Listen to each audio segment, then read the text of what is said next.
quarterbacks. And the first one being Jamar Chase. All right. He is a beastly man, 6 feet, 207 pounds, LSU. Now, he opted out of the 2020 season. He did not play. That wasn't a factor in making him pretty much the unquestionable number one pick among rookie wide receivers this year. Just like we've done with the quarterbacks and the rookie running backs over the last 2 weeks, we've looked at the most recent NFL and CBS mock drafts to see where they just have these guys landing. Currently, Cincinnati with the 5th pick is suspected, and that was at 8 o'clock this morning. The NFL has him going to Cincinnati with the 5th pick. CBS has him going just a pick later to Miami at number 6.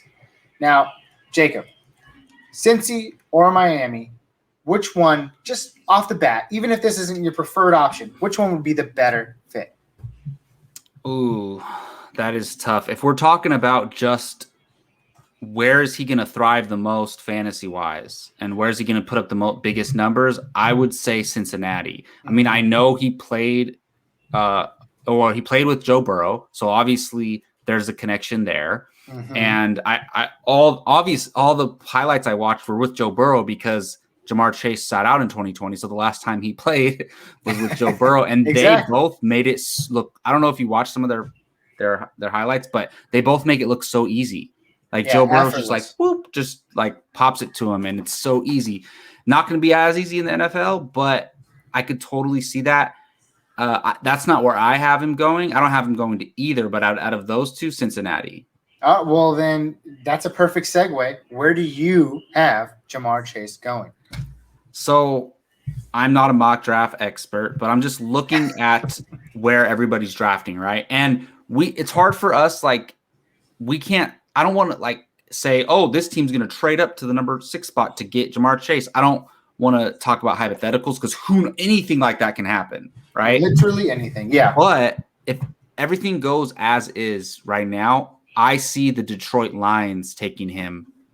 I believe they have the 12th pick, right? They have the 7th pick. Oh, actually. My goodness. There Detroit you go. Lions at number 7.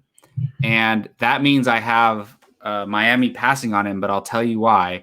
And Cincinnati's going to get offensive linemen. So probably Penei Sewell. So that's why I think – and then Miami's going to take somebody else. And then I have Detroit taking Jamar Chase. Detroit needs a lot of pieces, right? They need defense. They need everything except a few key positions. Yeah. So, and of course, maybe Kyle Pitts can fall to them. And even though, like, you can have Hawkinson and Pitts, but I just think you want to get in there and get a dominant wide receiver. You need a dominant skill player. You want to entertain your fans, put butts in the seats, have something for the NFL to talk about when it comes to the Lions. What better than getting the best wide receiver coming out of this class?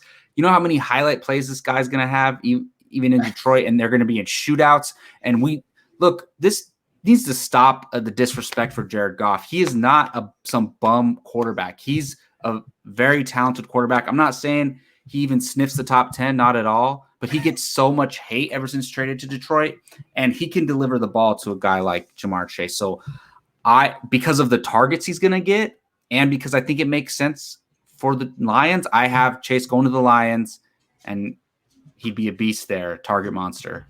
Most definitely, especially being really one of the only options that Goff has. So that's a great point to mention.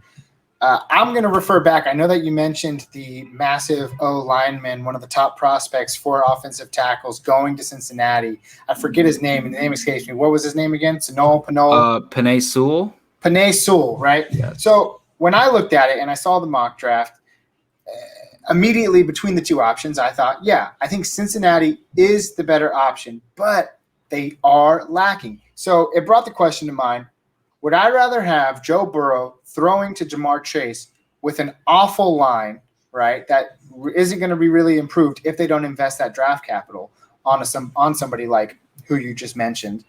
Or do they pay up, get the offensive tackle, and then they pick up another wide receiver a little bit later in the draft. I do think that T. Higgins has breakout potential this year. I'm excited to see what he can do. I also think Tyler Boyd has really cemented himself somewhere between that 20 to 25 range, even way closer than that at times.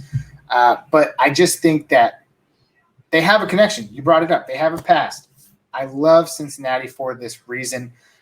I don't think they get it done, but that's where I'd like to see him. And, you know, unfortunately, Jacob, I don't know if he falls to number 7 at Detroit, because I think if Cincinnati passes on him, I think Miami definitely picks him up with the number 6 pick.